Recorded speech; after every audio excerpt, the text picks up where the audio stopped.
Ready? Parfait, ça.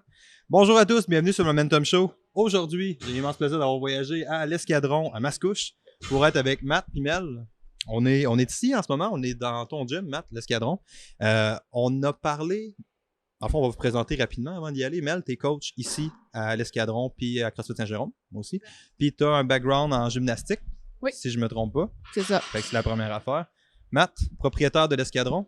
Oui, depuis maintenant 6 ans. Ça fait 6 ans que tu es ouvert. Exactement. On était sous une autre bannière avant. On n'a jamais été affilié à la bannière CrossFit, mais on a porté pendant plusieurs années le nom Au Bunker Mascouche. Ouais, c'est ça. Puis j'avais des partenaires, mais quand j'ai repris possession de l'entreprise avec ma conjointe, on a changé le nom là pour un vent de renouveau, puis prendre aussi une ligne directrice qui ressemblait plus, si tu veux, à nos valeurs puis l'image qu'on voulait projeter. Fait que ça fait 6 ans que tu es dans le monde de l'entraînement fonctionnel. En fait, ça fait 20 ans que je suis entraîneur, préparateur physique. J'ai commencé, j'avais 18 ans. Dans une Oculus Plus. Dans un gym non franchisé, oui, c'était chez O Gym à Mascouche. Donc vraiment, si tu veux, le typique old school gonflette, là, Schwarzenegger, bodybuilding, tout ça. Puis t'es le gars qui était arrivé dans le CrossFit avec des pipes, là. T'es ce gars-là. Ouais, un de ceux-là. C'est moi, j'étais un ça. Un de ceux-là. Par contre, j'ai un background sportif quand même assez diversifié, là, hockey, football, arts martiaux. Puis c'est ce qui m'a amené, si tu veux avoir, je pense, des horizons peut-être un petit peu plus élargis sur mon approche face à l'entraînement. J'ai rapidement tombé en amour avec tout ce qui était un peu strongman, tire flip, toutes les carries, ces choses-là. Avant le CrossFit ou après le CrossFit? Oui, avant chez CrossFit, c'est arrivé vraiment sur la scène peut-être 2006, 2007.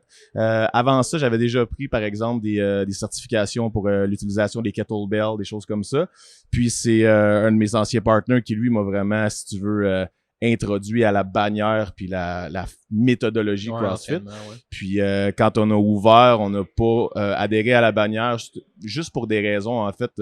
On n'avait pas nécessairement besoin de la publicité puisqu'on avait notre local dans un gym conventionnel. Donc, on a joint, si tu veux, nos clientèles respectives. Puis, on a ouvert le box avec déjà à peu près 70 membres. Donc, on n'a pas eu besoin de l'outil publicitaire qui était CrossFit. Mais j'ai quand même, je suis certifié Level 2. Je suis certifié Level 2 en CrossFit. J'ai beaucoup aimé. Toucher la main, en fait, pour t'enseigner les gars. Il y a déjà des rapprochements. C'est juste pour créer les affaires, hein? On est à occupation momentum. On change la dynamique du show. On n'a pas l'âge, je vais juste m'incliner tranquillement. Tant que Mel s'y joint, à un moment donné, c'est parfait. C'est pour ça que Mel, elle voulait pas être dans le milieu. Tantôt, elle m'a dit, il faut que tu mettes Matt dans le milieu. Elle l'a vu venir. Tu peux-tu aller? Qu'est-ce que t'as dit, Skis? J'ai dit, monsieur Sranti en sandwich. Ah ouais, passe envahi. Donc, en gros, c'est ça, l'approche fonctionnelle, si tu veux, de la chose m'a toujours parlé. Puis, c'est ça, je pense que mon background, mon passé sportif aux horizons élargis a ouvert le pas à ce que l'escadron fait aujourd'hui, si tu veux. Là. Ça, c'est nice. Ça, on va retomber là-dedans un peu après vers comment se situe un peu l'escadron par rapport au marché et toutes ces affaires-là. Mais avant, Mel, on a parlé de gymnastique un peu, mais on n'a pas dit c'est quoi la gymnastique exactement. La gymnastique, dans le fond, moi, je proviens de la gymnastique pure et dure, là, la gymnastique artistique. J'ai fait moi-même la gymnastique pendant 8 ans. Puis après, ça a été mon travail pendant 20 ans. Donc, j'ai entraîné des athlètes au niveau T'as sport coaché pendant 20 ans de Exactement. gym? Oui, j'ai coaché 20 ans la gymnastique. Moi, je suis certifiée niveau 3 du PNCE, donc la certification canadienne. T'es capable d'amener des athlètes au niveau mondial, c'est ça, le 3? Pas au niveau mondial, peut-être national, parce que mondial, c'est plus un niveau 4. Ah, c'est 4 Oui, fait que moi, je suis niveau 3, puis je suis level 1 de CrossFit aussi. Puis là, ça fait 3 ans à peu près que je coach le CrossFit. J'ai délaissé la gymnastique. Mais comme je suis un entraîneur de gym à la base, j'ai amené ça dans les gyms de CrossFit. Donc là, maintenant, je fais des entraînements privés pour améliorer, dans le fond, toutes les skills de gym typique CrossFit. Là. Donc, j'essaie d'adapter la gymnastique conventionnelle que je connais pour rendre les gens meilleurs dans leurs skills de gym. C'est un beau défi. J'aime bien ça. C'est une belle clientèle, puis c'est bien le fun. Puis à la base, c'est ça qui est nice aussi avec quand tu te pars un box de CrossFit, quand tu pars de quoi, tu as Matt qui vient plus du monde de l'entraînement, puis après ça qui a dérivé dans les diverses disciplines, toi qui arrive d'un background gymnastique. Exact. À la base, juste ça, c'est quand même une pas pire de team pour démarrer un box au départ. Là, t'es comme, OK, on a quelqu'un de gym, peut-être un doute d'endurance quelque part, mais après ça, t'es comme, OK, fine, on a pas mal toute la base. Là. Puis ça, c'est un truc que le CrossFit fait vraiment bien. C'est comme aller piquer partout. Je trouve ça vraiment nice que tu arrives avec ça. Ouais. Première question. On a parlé la dernière fois, je suis venu vendredi passé. C'est-tu vendredi passé? Ouais, vendredi passé. Oui, vendredi. Vendredi passé, je suis venu, j'ai fait un training qui était donné par Mel, à l'époque. Puis j'ai fait un post là-dessus, rapido. Là. Mais tu sais, c'était plus pour dire que vous avez une approche qui diffère définitivement dans ça. Le cours a été donné par Mel. Je peux dire que Mel a participé assez activement, mais que tu as fait la programmation. Oui, exactement. Puis j'aimerais ça qu'on en parle. Toi, ta vision, si on parlait, la philosophie de l'escadron diffère un peu de qu'est-ce qui se passe du monde du CrossFit? En fait, premièrement, c'est important pour moi de mettre au clair que ce que CrossFit propose pour moi, c'est un diamant brut. Ok, je veux pas qu'on fasse, si tu veux, le procès de CrossFit. Moi, dans le fond, je donne du meilleur, au mieux que je peux dans ma programmation en fonction de mon bagage à moi. Ouais. Je bénéficie de l'expertise de Mélissa en gymnastique. Puis au fil des 6 ans depuis qu'on a ouvert, c'est sûr, tu verrais le tableau qu'on avait avant versus le tableau qu'on propose aujourd'hui. C'est le jour et la nuit, exactement. Ouais, parce qu'on prend en moyenne, je prends en moyenne 3 à 5 formations par année de plein de bagages différents. Il y a un paquet de formateurs québécois que j'apprécie énormément, qui ont tous des bagages différents. Fait on bâtit de ça. Ce que je fais de différent, je pense, c'est dans le souci des bases, puis l'intégrité par rapport au mouvement en soi. Quand on a commencé, la première chose que j'ai fait, bien évidemment, je me suis dirigé dans ce qui me parlait le plus, c'était l'haltérophilie. C'est ce que j'aimais le plus. Puis je me suis rendu compte assez rapidement qu'avec mon level 1, par exemple, ce qu'on m'avait proposé comme approche par rapport à l'haltérophilie, c'était correct, mais sans plus, parce que tu sais, je suis quand même j'ai un bon gabarit, là, 6 pieds, en haut de 220. J'avais de la misère à brasser 135 livres, tu sais, au snatch, par exemple. Ouais. Fait que là, on s'est dirigé vers le centre Claude Robillard. J'ai été formé par la Fédération d'haltérophilie du Québec. J'ai pris 3 ans d'entraînement privé pour pas nécessairement devenir je suis pas un grand athlète, là. Je me considère comme très moyen, mais pour le rendu dans le coaching, je trouvais ça important d'aller à la source. Après ça, on a fait la même chose au niveau gymnastique. Puis j'ai le luxe de côtoyer une experte que je me suis permis aussi d'impliquer dans la programmation. Je prends des cours privés avec elle. Puis Sérieux? Ah ouais, tu prends des cours privés avec elle? Je prends des cours avec elle, ouais. Ouais. Tu sais, Matt, il parlait de la... Tu veux voler le micro, demande même pas, juste le prendre, genre. Non, mais Matt, parce qu'il parlait de la base, tu sais, puis moi, je viens de la gym, puis la base, c'est 90% de l'entraînement d'une gymnaste. Tu sais, une gymnaste, une athlète qui s'entraîne 30 heures par semaine va faire peut-être 15 heures de base. Fait que pour moi, la base... T'entends quoi par base? Ben, base, tout ce qui est le début des mouvements, parce que l'alignement corporel, la force des abdominaux, du dos, tu sais, tout ce qui est brut, là, comme Matt dit, c'est vraiment le début, c'est ce qui est le plus important. La base, construire. Tu sais, c'est un peu comme un building. Un athlète, c'est la même chose. Si tes bases sont solides, tu peux construire. Après, tu peux... puis c'est une construction qui va être à long terme, qui va être longue. Si ton corps est pas solide, t'as bien beau essayer de lifter des bases super pesantes ou essayer de tourner alentour de la barre, ça marchera pas. Ouais, exact. La base, c'est ce qui est le plus important. Puis ici, à l'escadron, c'est ce que Mathieu y fait. Fait que c'est sûr que des fois, ça devient redondant pour les gens, mais on essaie de les éduquer en disant, regarde, plus t'es solide, plus tes bases sont solides, plus ta progression après va aller rapidement, puis tu vas être solide dans ton move puis dans tout ce que tu as à faire. Fait que moi, c'est ça de la gymnastique aussi, puis Mathieu, il le savait aussi, mais moi, c'est ce que j'essaie d'apporter. Puis écoute, 90% de mon heure de privé, je suis sur la base. On monte pas sur la base, on fait pas le mouvement intégral, on fait tout ce qui va avant le mouvement que tu veux réussir. Fait que tu peux passer des semaines et des semaines sur tes bases pour être capable de faire le move au bout de la ligne, tu sais. Fait que c'est vraiment important. Ça, c'est vraiment cool aussi que tu amènes ça direct en partant, tu sais, parce que je pense que je sais pas tant si les gens sont, comment on pourrait dire ça, un peu choqués par ça, mais tu sais, c'est que ça va à l'envers de leur système de valeurs qui est proposé par CrossFit, qui est le Metcon est avant le contrôle de toi, il est avant le weightlifting, il est avant tous ces trucs-là, tu sais. Puis je pense que là, c'est là que tu as une espèce de dilemme avec, écoute, moi, la pyramide de Glassman a dit que mes Metcons sont en premier. Fait que je vais juste faire des Metcons, tu sais. Puis je pense que là, il y a peut-être eu un problème de qualité physiologique, on a manqué de précision, dans le sens qu'on va dire, ouais, ça te prend un cœur qui a du sens pour faire tout ça. Ça te prend une certaine endurance aérobie, mais une endurance aérobie n'est pas nécessairement des Metcons, right? Ouais. Fait que tu sais, là, je veux pas commencer à déclasser les catégories et à dire qu'est-ce qui va là, mais il y a définitivement un problème qui est soulevé par cette approche-là, je pense. Là. Ben, tu sais, je t'en avais parlé, on t'en a parlé aussi dans le partage que tu as fait sur Facebook. En gros, là où je différais dès le départ, je pense, entre, par exemple, la méthodologie CrossFit puis le sport CrossFit. Dans mon cas, c'était l'analogie que je t'ai fait par rapport, par exemple, au hockey. Il est une bonne métaphore. Je veux la métaphore. Shoot, man. Exactement. Shoot la métaphore. C'est dans l'optique où, peu importe le niveau où tu vas être, sauf peut-être Ligue nationale, par exemple, quelqu'un qui est midget 3A, il va faire 4 à 5 pratiques par semaine pour 1 ou 2 matchs. Ouais. Dans ces pratiques-là, il y a des mises en situation de jeu, il y a du contact, mais il reste quand même que c'est du système qui s'établit pour ensuite aller tester ça les week-ends. Fait que moi, ça détonnait avec mon bagage de faire du CrossFit pur et dur pour m'améliorer dans le CrossFit. Ça, c'est clair. Là, il va falloir, par exemple, qu'on définisse un peu ça, parce que je pense qu'on manque peut-être un petit peu de termes à savoir, OK, du spécifique et du général, mettons. Tu sais, quand tu parles d'entraînement pour le CrossFit, tu parles de quoi? Puis quand tu parles de WOD, tu parles, ben, pas de WOD nécessairement, mais quand tu parles de compétition pour le CrossFit. Ben, c'est là où la terminologie en soi, tu sais, comme, ben, tu sais, si on le prend à son sens propre, WOD, c'est Workout of the Day.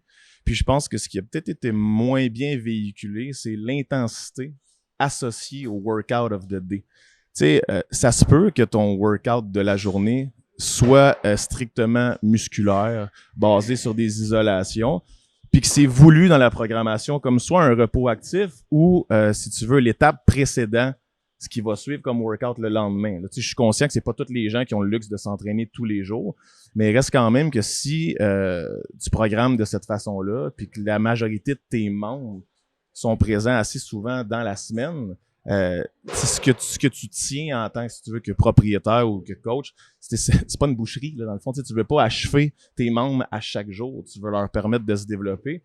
Puis ce que je l'ai vu parce qu'on l'a fait, tu sais, dans le fond, je condamne rien aujourd'hui parce que je l'ai fait moi-même. C'est pas une question. C'est plus du laisser-erreur puis du test, puis comme je te dis, par rapport à l'éducation qu'on a été chercher, où je me suis rendu compte que quand on faisait vraiment de l'intensité, pas absolue, mais élevée à tous les jours, les gens tombaient comme des mouches, que ce soit douleur à l'épaule, après ça, fatigue insurmontable, tu te ramasses au jeudi.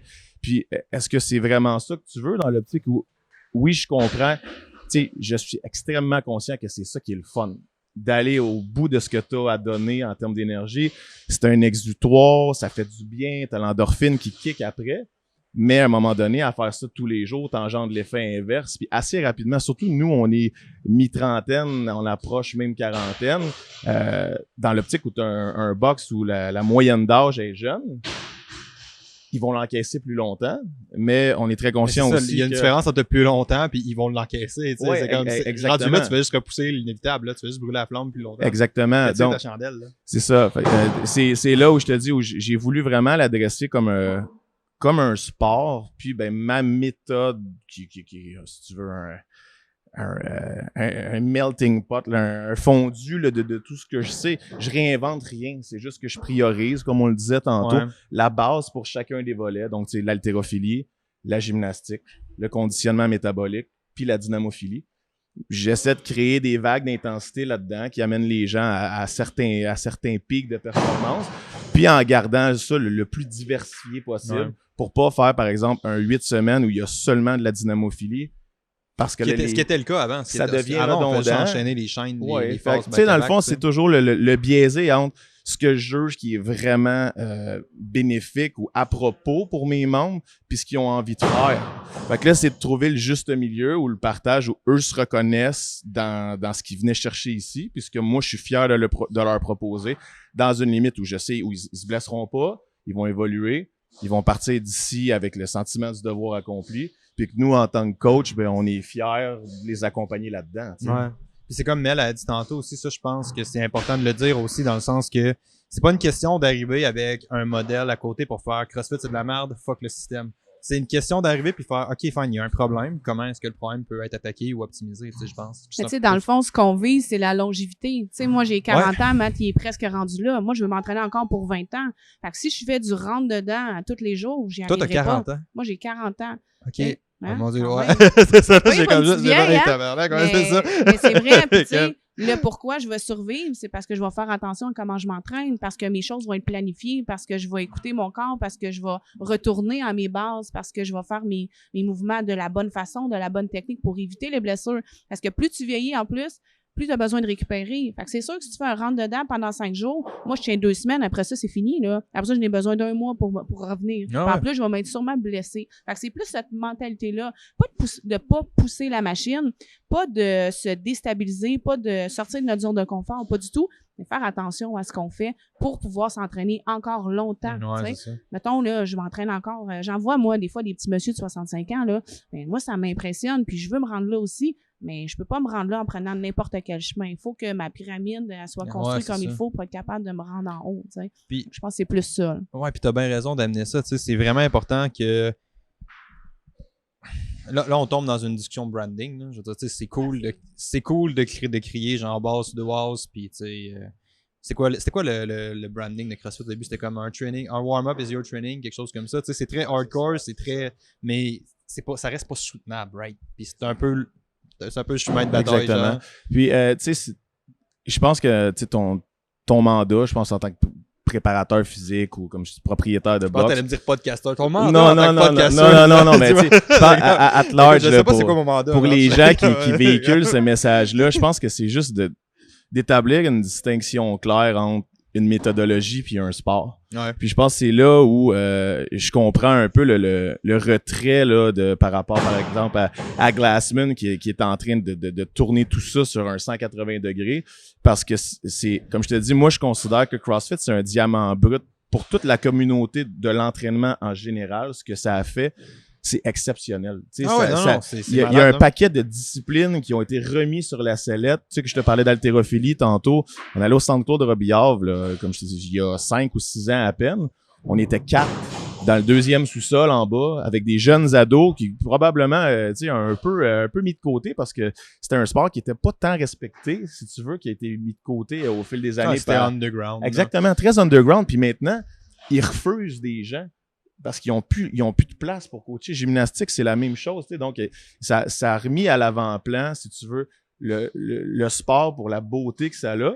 Mais d'un autre côté, ça a été amené dans un véhicule qui mettait la finalité de la chose puis l'intensité absolue de la chose à l'avant-plan. Puis c'est ça qui est un peu difficile en tant que coach ou en tant que préparateur, de faire comprendre à la personne que oui, c'est cool un bar muscle-up, mais c'est pas en essayant d'en faire à outrance à chaque fois que tu viens que tu vas finir par les rendre beaux. Tu sais, on a une athlète ici qui avait une hantise pour le ring muscle-up. Elle voulait donc en faire, puis elle en est venue comme pas maladive, mais elle devenait frustrée dans son entraînement. En criant, oui, puis elle arrivait pas échauffée pour l'essayer. Puis quand on a fini par adresser la chose, on a pris un pas vers l'arrière. Là, tu touches plus aux anneaux pendant 3 à 4 semaines. Tu fais juste les éducatifs qui vont avec, parce que clairement, la force, tu l'as, mais là, ton état d'esprit est tellement biaisé par rapport à ce qu'il faut que tu fasses. Tu es comme toujours à le forcer, puis agressivement. Ben, qu'est-ce que tu penses qui s'est passé après les 4 semaines d'éducatifs puis de lâcher prise? Ben, elle en a enchaîné 2 dès qu'elle a repris les anneaux. Mais ça, c'est vraiment fou raide aussi, tu sais, c'est d'arriver avec... Je vais pas nécessairement tomber dans le step back, mais tu sais, le challenge en tant que... toute personne qui font du CrossFit et qui sont attirés par ça, c'est que ça va avoir tendance à aller chercher les gens qui sont intenses. Tu sais, je veux dire, c'est le profil de personnalité qui est... Si t'es plus mollo dans la vie, si t'es plus soft, probablement que tu seras pas heureux à faire du airbike. Tu sais, en super ça avec des kettlebell swing. Ça serait assez surprenant, tu sais. Fait comment tu gages le fait que tu arrives avec des clients qui sont assez intenses de nature et qui vont avoir tendance à se comporter comme ça versus le step back, tu sais, ça devient direct des humains, là, c'est un peu raide. T'avais quelque chose à dire avant que je parte sur ma grosse parenthèse? Non, mais c'est pas grave. Ce que je voulais rajouter, puis ça va avec ce que tu dis, c'est que les gens, justement, on vit dans des vies qui vont extrêmement vite. Les gens sont pressés. Les gens veulent réussir tout de suite. Puis c'est ça, des gens intenses. Là, tu parles de gens intenses qui font du CrossFit, mais une personne intense, c'est pas une personne patiente. C'est une personne qui veut un résultat rapide. Ouais. Fait que c'est une belle qualité. C'est une belle qualité, c'est ça. Mais des fois, il y a des risques à vouloir faire ça comme ça. Puis c'est pour ça que je pense que quand tu fais reculer un peu les gens puis tu les ramènes aux bases, ça les déstabilise. Mais une fois qu'ils font... comment je pourrais dire, qui démontrent un petit peu de patience, ils se rendent compte que de revenir en arrière, après, tu fais 2 pas en avant, un peu comme l'exemple que Mathieu disait au niveau des anneaux, tu sais. Ouais. Mais je pense que c'est ça, il faut juste éduquer les gens à être un petit peu plus patients, à ralentir un peu. Puis comme on est dans une société qui va à 300 000 à l'heure, il est là le mandat, je pense. Il est là le mandat que quand ta personne intense, elle rentre dans ton gym, oui, tu vas en démontrer. C'est notre job de coach. Ouais. Oui, c'est ça notre job de coach. Et oui, tu vas en avoir des résultats. Faut que tu sois quand même patient pour qu'on construise comme il faut, puis encore plus loin après. Donc, je pense qu'il est là le mandat aujourd'hui avec les athlètes. Puis c'est des adultes. On deal pas avec des enfants. Fait que les gens arrivent ici avec leur personnalité, leur caractère, leur façon de faire, leur vie à eux. Puis là, c'est rendu là, ben, tu sais, c'est là qu'il devient le travail de dire ralentis un peu. Après ça, tu vas monter en flèche. Je pense que le mandat aujourd'hui d'un gym, ça ressemble pas mal à ça. Ouais, c'est clair. Là. Je te dirais que c'est de l'éducatif au jour le jour. Puis, tu sais, on parlait tantôt de l'idéologie, par exemple, qu'on véhicule ici, mais je pense qu'après ça, c'est d'être conséquent avec la ligne directrice que tu as pris comme box. Moi, en tout cas, du moins, je pense, puis j'espère qu'on est reconnu pour être des techniciens. On est très présent sur le circuit compétitif sans nécessairement être des gros joueurs, si je peux me permettre ça. On n'accumule pas des podiums puis tout ça, mais on est présent. J'essaie justement par le fait que les gens ici ne sont pas en compétition entre eux. J'ai pas de tableau de score. Sauf que ce que je valorise d'emblée, c'est l'intégrité. Il faut que tes mouvements soient beaux. Et la volonté, tu sais, donne-toi. Puis après ça, la persévérance. Puis après ça, on les pousse à dire, regarde, ici, tu t'entraînes. Mais si tu veux vraiment vivre le sport comme tu es censé le vivre, va à l'extérieur, mets-toi en danger, fais des petites compétitions locales. Puis c'est là où tu vas aller repousser vraiment tes limites puis vivre comme ça. Fait que, tu sais, donc, je pense qu'au jour le jour, c'est de rester fidèle à ce que tu véhicules, puis de pas plier, parce que comme je te dis, je suis conscient, il y en a des membres qui le demandent, comme par exemple, c'est très rare que je vais programmer un workout qui est pour du temps. Tu sais, comme de les pousser à aller en vitesse. Si j'ai à le faire, ça va être un test conscient, sachant que quelques semaines plus tard, on va retester sensiblement le même WOD. Mais sinon, je programme pas ça parce que ça me fait saigner des yeux.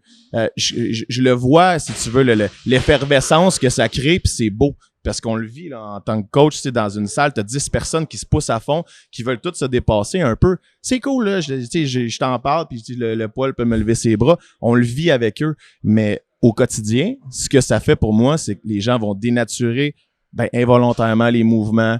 Ils risquent un petit peu plus de se faire mal. Qu'est-ce que tu veux dans un sport? Ton intention dans une compétition, c'est ça. Je veux dire, ton intention dans une compétition, c'est de compétitionner. C'est pas de passer un bar muscle-up pour mettre sur YouTube. Exactement. C'est pas ça ton intention, man. Tu fais pas une démo d'exercice, là. Non. Mais tu sais, comme tu dis, c'est facile aussi de se perdre dans les deux extrêmes. Puis je pense que ça va être un combat qui va être dur à faire. Dans le sens que, généralement, les gens, ça va plus les faire chier de faire du building ou faire de la musculation. Fait que là, t'as le facteur humain qui embarque dans l'équation, right? Oui. Ça, c'est une affaire. Puis deux, c'est facile d'être hyper sécuritaire avec le monde. Puis de faire, OK, fine, on sait que généralement, la haute intensité amène un risque de blessure. C'est pas une question de CrossFit, c'est pas une question de méthodologie. C'est une question que tu vas faire. C'est une question de logique. Ouais, c'est ça, c'est juste une question de logique. Fait que quand t'arrives avec ça, ça devient dur de gager les gens avec ça aussi, là, tu sais. Fait que comment ne pas te perdre dans le trop sécuritaire versus le juste faire ça. Mais je pense que tu peux pas être trop sécuritaire. Dans le fond, je pense qu'il faut amener les gens à être... C'est pour ça que Mel, son rôle, c'est la maman inquiète du CrossFit. Écoute, là! Non, c'est pas ça. C'est prendre conscience de ton corps, dans le fond. Parce que, honnêtement, tout peut être forçant. Tout peut être intense. C'est sûr que, tu sais, si tu y vas à 10% puis tu dis après, j'ai pas assez forcé ou ta base n'était pas assez forçante ou j'ai l'impression d'avoir rien fait, mais t'as pas compris le mandat de la base, dans le fond. C'est d'aller plus profond encore, d'avoir conscience de des muscles que tu dois impliquer, puis tout peut être forçant. Tu tes maudites planches avec un row, là, tantôt, là, exactement exact. Ça. Si tu penses que ça, c'est facile, t'as pas compris. Puis souvent, je te horrible. dis, en privé, les gens, ils me regardent, ah oui, on fait ça? Oui, on fait ça. Puis là, ça finit par dire, ta parouette, ça n'a pas l'air de ce que ça a l'air. Ouais. Mais non, parce que là, tu es allé dans des muscles plus profonds, parce que tu as travaillé avec ton cerveau, ta conscience pour vraiment aller chercher impliquer les bons muscles. Puis ça travaille autant, je peux te dire, une heure de privé, des fois, les gens ils sortent ici, sont aussi détrempés, traversés que s'ils venaient de faire 45 minutes de WOD dans le tapis avec une technique, des fois, un peu douteuse, tu sais. Fait que c'est ça. Je pense que c'est d'avoir conscience de qu'est-ce qu'on fait aussi, puis de comment on le fait. Tu peux aller chercher ton intensité dans tout ce que tu fais. Là, tu as vraiment un beau sujet, je trouve. C'est vraiment de ne pas mélanger le plus avec le mieux. T'sais. C'est pas parce que tu fais un AMRAP avec une rep de plus que la semaine passée que tu as nécessairement fait mieux. T'sais. Ça, c'est intéressant. C'est le système de valorisation, en fait, qui est... Qu'est-ce que tu veux dire? De ce que tu tends à valoriser, soit dans ton box ou par ton brand. C'est comme je te dis, c'est ce que tu vas amener les gens à comprendre. C'est aussi beau de progresser que même peut-être plus que de juste réussir la finalité de la chose. Parce qu'après, tu fais quoi? T'sais, une fois que t'as atteint le sommet d'un mouvement, c'est de générer du volume avec ce mouvement-là, puis de rester propre le plus longtemps possible en générant le volume. Mais le processus d'apprentissage, il est là le challenge, puis de l'apprendre comme il faut. Puis après ça, tu sais, comme tu disais, comment on peut en venir à intégrer ça puis à le maintenir, je pense que c'est important. C'est à travers l'équipe que tu bâtis. Tu sais, moi, je me considère vraiment chanceux parce que je suis épaulé par une équipe qui ont adhéré, qui avait peut-être déjà à la base la même idéologie que moi, Ouais. ou qui voyait peut-être les mêmes failles que moi. Mais c'est sûr que, puis c'est une réalité, là, tu sais, j'en suis conscient. Si en tant que propriétaire, t'as des heures à combler, t'as des membres à desservir, mais si ton staff est composé majoritairement de tes meilleurs athlètes seulement, qui sont là pour bénéficier d'un gym gratuit, qui sont peut-être pas nécessairement, eux, dans cette idéologie-là. Si ton coach, c'est un amoureux de l'intensité, puis qui lui-même est porté à cochonner des reps, excuse le terme, juste pour vivre le feu que ça y procure, mais c'est sûr que lui, c'est ça. C'est pas mal la définition d'un athlète jusqu'à un certain point. En fait, un athlète, pour moi, moi, ce que je te propose là, comme description, j'appelle ça une machine. Une machine, c'est tu le mets à on, ça fait ce que ça a à faire sans nécessairement réfléchir. Puis si tu t'augmentes l'intensité, tu tournes le bouton de l'intensité, il va le faire plus vite, plus fort, plus vite, plus fort. Ouais. Mais une machine, si t'en prends pas soin, à un moment donné, elle casse. Un athlète, c'est quelqu'un qui, au jour le jour, va faire un effort conscient de s'améliorer dans un but précis, puis il va le savoir où et quand mettre l'intensité. Il va le faire de façon progressive, il va le faire de façon intelligente parce qu'il est accompagné là-dedans. Shit. Fait que, tu sais, des machines, là, on peut en engendrer plein, mais si on n'en prend pas soin, puis on les transforme pas en athlètes, ils vont casser ces machines-là. Ce qui se passe dans beaucoup de sports, tu sais, là, on tombe dans un autre débat, mais tu sais, quand on tombe avec la préparation hâtive ou l'introduction à la compétition hâtive, c'est un peu ce qui se passe, tu sais. T'as des pays où est-ce que les bassins d'athlètes sont 10-15 fois plus grands que ce qu'on a ici dans un sport donné. Je pense à l'haltéro en Chine, où est-ce que, juste de mémoire, je pense qu'ils ont 10 fois plus de leveurs en Chine qu'au Canada au complet, là. Tu sais, eux, en scraper un ou deux, c'est pas un problème, tu sais, c'est pas quelque chose de grave, là. Qu'est-ce que t'en penses, Mel? Elle voulait juste sauter le micro à Matt. Elle a dit, c'est assez, man. Oh non. Tu sais, je pense que c'est ça, tu sais, il y a pas de solution absolue à ça. Je pense que, tu sais, le sport en soi, le sport de l'entraînement en soi est très jeune. Il y a un virage qui est en train de se faire. Puis comme je te dis, ce qui est né de tout ça est très beau. Puis est sujet à mon avis, à encore prendre de l'ampleur.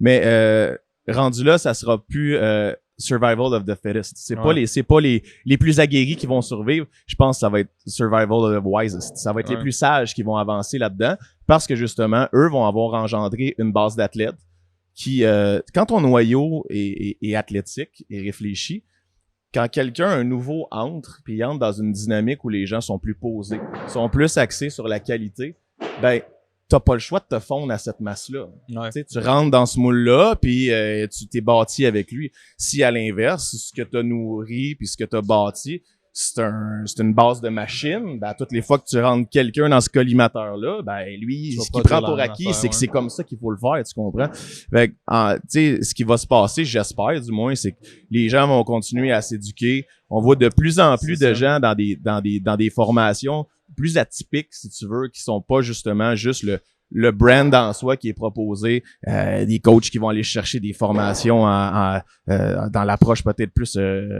posturale, tu sais, réalignement postural, yoga, ça, des choses comme ça. À la base, le CrossFit, puis cette définition-là, je crédite Matt Dumontet, de CrossFit Capop. Matt, il dit, à la base, tu vois ça comme tu veux, le CrossFit, c'est un gros black box dans lequel on pitch plein d'idées puis on regarde qu'est-ce qui sort. Fait que tu peux pas juste te permettre d'exclure des affaires, puis c'est un peu ça l'idée du CrossFit, tu sais, c'est d'aller chercher de tout, puis après ça de sortir. Ouais. Puis je recite un autre gars que j'aime beaucoup, qui est Matt Dubreuil, ce coup-ci, de CrossFit Laval. Tu sais, Matt, il a dit, le CrossFit en ce moment, en termes de préparation physique générale, pour la majorité des gens, c'est probablement ce qui s'approche de la meilleure méthode. Puis admettons qu'il s'en sort une meilleure, le modèle du CrossFit est ouvert. Fait qu'on va probablement se l'approprier. Ouais, entièrement. Il a entièrement raison. Puis tu sais, comme je te dis, à la base dans tout ça, je pense que tu sais, quand tu as la volonté de bien faire la chose, puis t'es empathique, si tu veux, aux besoins de tes membres, c'est là où tu fais au mieux de ta connaissance puis de ta capacité. Et puis après ça, c'est que celui qui est à la tête de son propre groupe ou de sa petite communauté, tu sais, si à la base, je pense, comme je te dis, t'es là pour le profit, t'es pas dans la bonne entreprise. Ouais. Si t'es là pour ton gain athlétique personnel, tu sais, dans le fond, tu veux juste ton garage, puis tu veux, dans le fond, que tes membres subviennent à ta progression personnelle, t'es pas dans la bonne business non plus. Tu sais, c'est dommage. Je pense qu'il y en a peu ou pas qui le font, mais il y en a qui le font quand même. Est-ce que ces gens-là ne devraient pas avoir de boxe? Non, mais ils devraient peut-être mieux s'entourer, parce que si toi, ce que tu veux, c'est du temps pour t'entraîner toi, ben assure-toi que les gens qui sont là, eux, pour coacher, vont pallier à ton manque d'intérêt à toi, parce que tu sais, c'est dangereux, ce sport-là. Tu sais, je pense que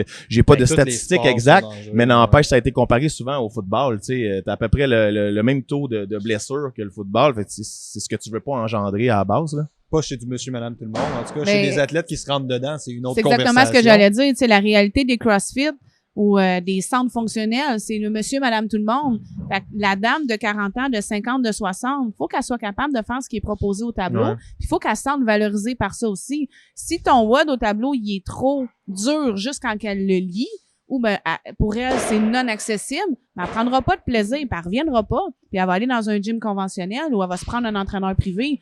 Mais à la base, le CrossFit ou ce que tu proposes dans ton box, faut que tout le monde qui rentre par ta porte puisse le faire. Fait que le coach qui est sur place doit être capable d'adapter aussi le WOD à la personne qui se présente. Ouais, c'est clair. Présentement, j'étais à CrossFit Saint-Jérôme aussi, puis j'ai des matins, si j'ai 2 dames en haut de 50 ans qui rentrent à 11 ans pour faire le WOD, faut que je sois habilitée pour le modifier pour ces 2 dames-là, puis il faut que quand ils partent du gym à midi, ben ils sont fiers d'elles puis sont contentes d'être venues ce matin. Tu sais, je pense que c'est là, faut valoriser les gens. Peu importe l'individu qui franchit ta porte. Moi, c'est comme, j'ai toujours prôné ça. En gymnastique, c'était la même chose. La petite fille qui est moins talentueuse, quand elle sort de son entraînement, il faut qu'elle se sente autant valorisée que l'autre jeune fille, que pour elle, tout est facile puis qu'elle progresse à une vitesse fulgurante. Moi, ça a toujours été mon mandat comme entraîneur de gym, puis ça reste encore mon mandat en tant qu'entraîneur de CrossFit. Puis c'est ce qui est important, puis c'est ça qui fait que je passe une belle journée. Moi, quand j'ai quelqu'un qui a moins d'habileté, puis qui part du cours, puis il est fier de lui, puis qui a réussi, puis qui est allé à son 100% à lui, mais moi, c'est ma fierté. C'est là que je sais que j'ai réussi quelque chose. Puis des fois, tu vas en avoir un qui va faire un PR, puis tu vas être aussi fier de lui parce qu'il a fait un PR, il a tout démoli. Mais là, la fierté aussi. Mais en tant qu'entraîneur, il faut que tu ailles chercher ta fierté dans chaque individu qui traverse la porte. Mais ça, c'est mal. On tombe dans... Je coach aussi, mais moi, j'ai un background un peu plus suivi individuel, plus entraînement conventionnel. Ben, préparation physique, entraînement en salle, mettons. Puis un de mes moments favoris, c'est quand un gars qui squatte JP, shout out JP. C'est un gars qui squatte. Il squatte à peu près son dead. T'sais, il a à peu près le même squat que son dead pendant longtemps. Puis ça a été un bordel développer son deadlift. Ça a été hyper compliqué. C'est une question de mois à ce que son dead monte légèrement en haut de son squat. Tu vois, genre, il peut squatter le monde même, mais son dead est vraiment plus dur. Puis il y a un moment où est-ce qu'il a deadlifté 4 plates. Puis c'est con, mais tu sais, c'est pas, tu regardes sur Shift, t'es pas ses plus gros deadlifts au monde, c'est pas malade. Mais il s'est tellement fait chier pour ce 4 plates-là que t'es comme, alright man, c'est malade. Fait que j'ai envoyé une paire de beats par le mal. Ouais. Mais tu sais, c'est ça que tu dis, c'est là que la fierté de coach allait, tu sais. Ça, c'est vraiment nice à aller chercher. Puis un point que moi j'amènerais, qui est un peu la raison pour laquelle je fais ça, parce que quand on amène ce point-là, la réaction du monde, c'est comme, ben oui, c'est évident. C'est évident, mais souvent, pour les coachs, tu sais, je m'attendais pas à convaincre personne avec vous là-dessus aujourd'hui.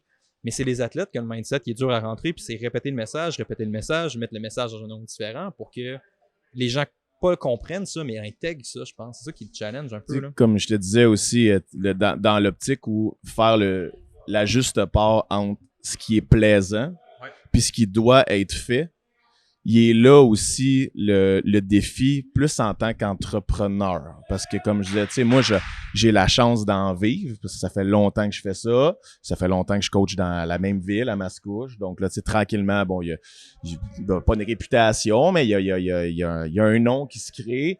Fait que là, t'attires les gens.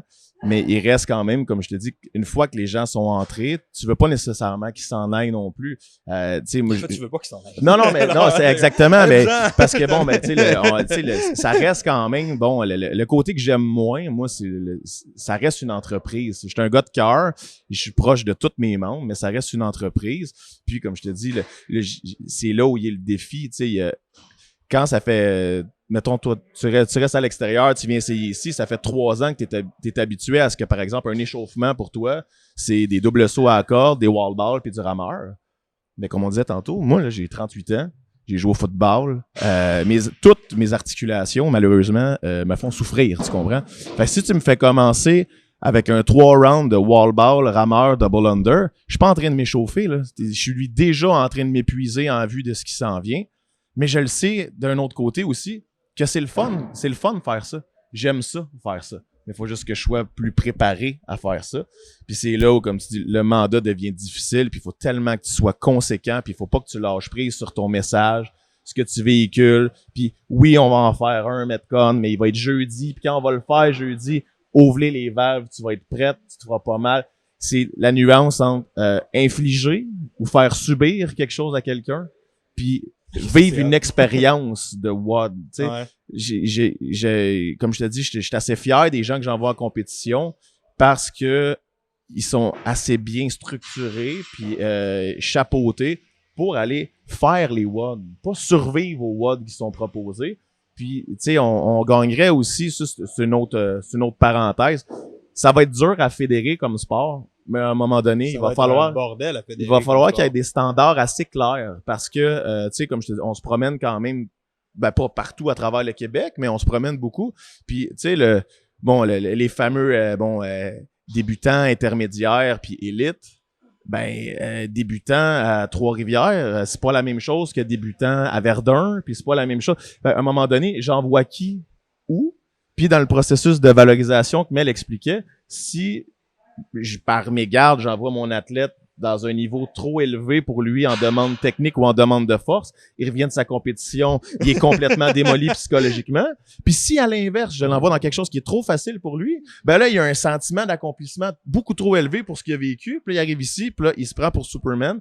Puis là, ça devient difficile de réintégrer le pattern de là, parce que là, il en veut plus. Il est sûr qu'il a accompli quelque chose de légendaire. Donc, hey, là, je suis capable. Là. On fait du snatch à tous les jours, là, tu sais, let's go, là. On fait juste des one. Fait que c'est là où la difficulté, ou comme je te dis, le bijou que c'est, il est encore à polir dans l'optique où ça prend des balises peut-être un petit peu plus claires pour faciliter la façon de définir ce que c'est un débutant, un intermédiaire, un avancé. Ce que tu devrais acquérir avant peut-être même de dire, je pense que je vais aller faire des compétitions. Tu sais, c'est là où c'est une grosse marche, je pense, qui va être à monter encore, mais on est rendu là, on en parle beaucoup. Il y a des choses qui sont en train de se faire, des gens influents dans le milieu qui travaillent activement là-dessus. Est-ce que ça va déboucher? Ben, je pense qu'on le souhaite, là, définitivement. Tu sais, toi, tu viens d'un sport fédéré, puis je pense que des balises plus claires, ça aide pas mal, là. C'est sûr que quand c'est clair, c'est beaucoup plus facile à gérer, ça, c'est certain. Je suis d'accord avec ce que Matt il dit. Puis si t'as pas de cadre spécifique ou d'objectif spécifique à atteindre, c'est parce qu'après, ça peut partir dans tous les sens. Puis là, tu peux détruire complètement une planification ou un athlète ou un entraînement si ton cadre il est pas serré puis tu sais pas exactement où est-ce que tu t'en vas. Fait que oui, je suis bien d'accord avec ça. C'est malade, ça. Ça fait déjà un bon bout. On est parti, ça fait 40 minutes que le podcast y run. Mel, t'attendais-tu à ce que ça soit long, finalement, 40 minutes? Ça passe tout ça. En plus, pour une fille qui voulait pas parler. Ouais, c'est ça. Et là, c'est pour prendre le micro. Elle l'avait pas vu, elle me pince depuis tantôt, là. Le monde, il le voit pas, hein. C'est juste des coups de coude constants. Elle me pince depuis tantôt. Elle a essayé de prendre le mien tantôt, je pense. Good. Fait que là, on est parti depuis 40 minutes. Puis on a juste une question de poser. Parfait. Fait qu'on va juste terminer ça rapidement sur peut-être une question que j'aimerais vous poser à mon royal. Vas-y. Que je pose dans pas mal tous les podcasts, puis que la réponse, puis que j'aime normalement quand même pas mal la réponse. Si vous pouviez changer instantanément une chose avec notre domaine. Dans notre domaine? Ouais. T'as-tu vu la lampe? T'as-tu vu le nouveau Aladdin? Ouais. La lampe magique. C'est bon le film, ouais. Lampe magique, tu changes une affaire. Je pense que, dans mon cas, du moins, ça serait, un deuxième micro pour Mel. Ouais, deuxième micro pour Mel. C'est ça, non, je pense que je vais rester conséquent avec ce que je dis depuis le début. Tu sais, je changerais vraiment valorisation de l'intégrité avant l'intensité. Ça, c'est dans toutes les sphères de ce que tu proposes. Ça, c'est cool. C'est-à-dire que, tu sais, puis ça, c'est Ben Bergeron qui avait véhiculé ça un peu, tu sais. L'intégrité, à la base, c'est faire ce qui doit être fait même quand les autres te regardent pas. Ouais. Puis je pense que, tu sais, si tu passes sur cette base-là, où tu dis, je vais vraiment m'appliquer dans chacune des sphères de ce qui m'est proposé. Je vais aller sur des bases solides. Puis quand personne va me regarder, je ferai pas ce que j'ai le goût de faire. Je vais continuer à faire ce qui m'est proposé de faire ou ce qui m'est demandé de faire. Puis je vais le faire comme il faut. Puis je pense que ça réglerait quand même beaucoup de problèmes. Parce qu'après ça, là, si tu veux être intense, si tu veux le néfaste de la chose ou ce qui pourrait t'arriver de dangereux, arrivera simplement pas. Parce que tu vas te connaître assez dans tes bases, puis tu vas arrêter soit avant de te faire mal, ou tu vas savoir que tu as atteint un niveau de fatigue qui fait en sorte que c'est le temps de prendre une pause. Fait que c'est vraiment ça que je changerais, je pense. Là. Intégrité avant l'intensité. Je pense exactement la même chose. Puis venant de la gymnastique, c'est ce qu'on prône avec les enfants, même en bas âge, de faire toutes tes répétitions, même si ton entraîneur ne te regarde pas. Donc, je pense que ça rejoint exactement ce que Mathieu dit. Là. Si les gens sont intègres en premier, ça règle tout le reste des problèmes c'est exactement ça. Moi, je coach encore actuellement des haltérophiles. Et ça, c'est un truc que j'aime vraiment beaucoup avec mon club, là, qui est Orca à Trois-Rivières. Les jeunes c'est un club qui attire les gens comme ça, je pense, beaucoup, là, mais c'est tellement pour garder la métaphore de Ben Bergeron, qui appelle ça des sled dogs, là, des chiens de traîneau, là. C'est tellement des fucking chiens de traîneau. Ils sont tellement capables de pousser la machine. Là. Je leur ai fait un programme récemment. C'est des haltérophiles. La plupart d'entre eux compétitionnent au niveau régional. Il y en a une coupe provinciale. Fait que, étant un sport de back squat, tu as un descent squat. T'sais. Fait que je leur ai demandé d'aller chercher 50% de leur Bulgarian split squat. 50% de leur squat en Bulgarian split squat. Quand même, ouais. Les gars squattent dans du 400 kek. Les filles squattent dans du 225, des fois plus haut. Là. Ils souffrent le martyr, mais ils arrêteront pas avant de l'avoir. C'est ça. Fait que tu sais, cette culture-là, cette affaire-là, puis ils savent qu'ils peuvent pas juste faire base out à toutes les fois, tu sais. Fait que ça, c'est hot, je pense, parce que ces sports-là arrivent avec ça souvent. Ben, c'est justement ce que tu dis. Si c'est des machines qui poussent, imagine si ta machine est intègre puis est solide à la base. Ça va te faire une machine 3 fois plus performante. Fait que si les jeunes, ils veulent pousser, puis en plus sont réceptifs à le faire comme il faut, puis de façon intègre, et là, on a le summum, là. Ouais, c'est ça. C'est d'aller chercher, comme Matt dit, puis là, c'est de rebalancer avec le maintenance sur ta machine, de faire de l'entretien sur ta machine, un peu comme tu as dit. Je pense que ça, c'est vraiment intéressant. Là. Ouais, exactement. Puis, tu sais, comme je te dis, c'est le principe dans tout ça, ou la grande difficulté dans tout ça, c'est que je pense que c'est un monstre qui s'est créé de lui-même, qui a été nourri très rapidement. Ouais. Puis là, après ça, c'est de ramener ça tranquillement, pas dans le droit chemin, parce que comme je pense que la voie empruntée était pas parfaite, mais était dans la voie de gauche. Ça a été très vite. Puis après ça, c'est de rattraper ça. Il y en a qui vont courir après leur souffle, parce que moi, personnellement, quand je me suis rendu compte que ce que je proposais créait peut-être plus de dommages que de bénéfices, ça m'a donné une grosse claque. Ça m'a donné vraiment une grosse claque, mais je l'ai pris, je l'ai encaissé, puis j'ai décidé que j'allais vraiment mettre l'épaule dans la roue puis travailler pour évoluer là-dedans. Puis après ça, reste à voir si c'est la majeure partie des gens qui sont dans le domaine qui vont être capables de se remettre en doute, d'être assez humble pour se dire, j'ai encore tout à... Tu sais, comme je t'ai dit, je prends beaucoup de formation, puis je me rends compte à chaque fois que je sais pas grand-chose. Tu sais, c'est exactement ça. Moi, je pense, si je peux finir sur un cri du cœur, entre guillemets, tu sais, genre quelque chose d'un peu dramatique, là. Moi, ça, c'est un truc qui... Là, on parle d'accepter le fait que t'as chié. Accepter le fait que t'as manqué ta shot. Puis ça, c'est dur à faire. Parce que ça, il faut que tu te battes contre ton ego constamment pour t'admettre que t'as fait quelque chose de pas correct. T'sais. Puis j'avais une conversation avec... Puis tant que tu l'acceptes pas, tu peux pas prendre la responsabilité de ça, right? Puis j'avais une conversation avec une fille qui a un bug de CrossFit qui se pognait avec un de ses coachs parce que la fille remettait en question la planif qu'il y avait. Puis le coach, sa réponse, c'était pas la planif, le problème, c'était les membres qui se blessaient parce qu'elle faisait mal. Tu sais, c'est exactement ce crise de mindset-là qu'il faut casser. En tant que coach, on a une responsabilité de comment nos membres s'athlètent. Tu sais, c'est un processus dynamique, mon Dieu. Là. S'ils se blessent tout le temps, OK, la planif n'est pas parfaite, peut-être qu'ils font des affaires comme ça, mais ton éducation en tant que coach est de la shit. Là. Puis tu sais, c'est de prendre cette réalité-là, de prendre la claque d'en face, comme tu l'as décrit, je pense. Tant qu'on la prend pas, on peut pas avancer vraiment. Là. Définitivement.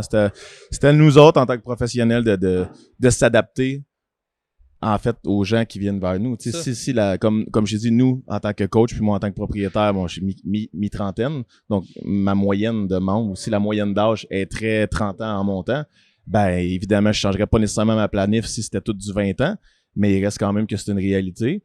Puis on se cachera pas que s'entraîner dans un box de CrossFit ou d'entraînement fonctionnel, c'est dispendieux. Donc les gens qui viennent d'habitude, c'est des gens de carrière, c'est des gens qui sont peut-être un petit peu plus âgés. Fait que tu sais, dans le fond, c'est bon, ça, j'avais jamais vu le step back. Les gens, tu sais, dans le fond, mais les compétiteurs directs, là, c'est pas vrai que c'est Econo Fitness. Tu sais, tu comprends, c'est pas le gym, c'est pas le gym à $10, c'est pas le gym à $10 qui fait mal, c'est Idolem Yoga, c'est les centres d'entraînement privés avec des gens extrêmement qualifiés, parce que dollar pour dollar, nous, faut qu'on garde nos gens ici avec ce qu'on propose sur le tableau, puis avec les résultats qu'ils vont avoir, puis comme Mel disait, c'est l'expérience puis le sentiment ressenti. Parce que dans le fond, à la base, après un mois d'entraînement, là, ils se rappellent pas de la programmation. Ils se rappellent pas de ce qu'ils ont fait le deuxième mardi dans le bloc de 8 semaines.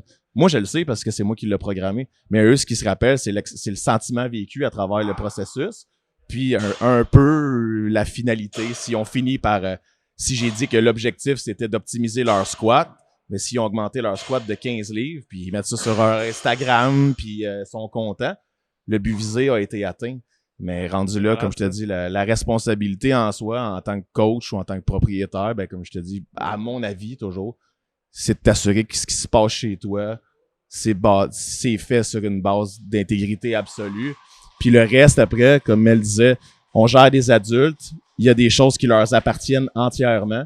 Rendu là, à un moment donné, tu as un lâcher-prise à faire aussi. Il y a des têtes dures dans n'importe quelle sphère de ta vie. C'est à eux, après ça, d'embarquer ou pas. Mais c'est ta responsabilité, c'est de véhiculer ton message. Si tu l'as dit, puis tu l'as dit à plusieurs reprises, puis la personne, ben, soit qu'elle se blesse ou soit qu'elle s'en va parce qu'elle est tannée de se faire reprendre, ben ça appartient à elle après. C'est que t'as pas le contrôle, c'est ça. Ouais, c'est vraiment une merveilleuse façon de finir, Matt. Merci énormément d'avoir été là. Mel, merci énormément d'avoir été là. Merci à toi pour ta tribune, c'est super apprécié. Fait qu'on dit un beau bonjour à toute la communauté. Puis ben, on espère vous voir bientôt dans les compétitions locales. Puis même si vous êtes dans le coin, passez à l'Escadron. Oui, définitivement, venez nous voir à l'Escadron. Come on, Matt, capitalisme. Yes, venez nous voir à l'Escadron. America. Juste à côté de la gare à Mascouche, la porte est toujours ouverte pour tout le monde. Ça ferait vraiment plaisir de vous voir chez nous. Puis venez prendre des cours privés de gymnastique avec Mel, c'est la meilleure. Sur Instagram, les gens peuvent vous suivre. Est-ce que les gens peuvent vous suivre Facebook, l'Escadron Unité Athlétique. Puis Instagram aussi, l'escadron.unité.athlétique. Cool. Venez nous voir, ça va nous faire plaisir. Merci beaucoup, Matt Mel, d'avoir été là. Nouvel épisode du Momentum Show à chaque semaine. Si vous avez aimé, puis vous savez qu'on le mérite, si vous pensez qu'on le mérite, vous savez qu'on le mérite. N'hésitez pas à vous rendre sur iTunes, Podbean, peu importe la plateforme que vous utilisez pour nous laisser 5 étoiles, ça fait une grosse différence. Puis n'hésitez pas à partager ça aussi, à aimer ou à commenter, ça fait vraiment une grosse différence aussi. On se revoit la semaine prochaine, gang. Ciao.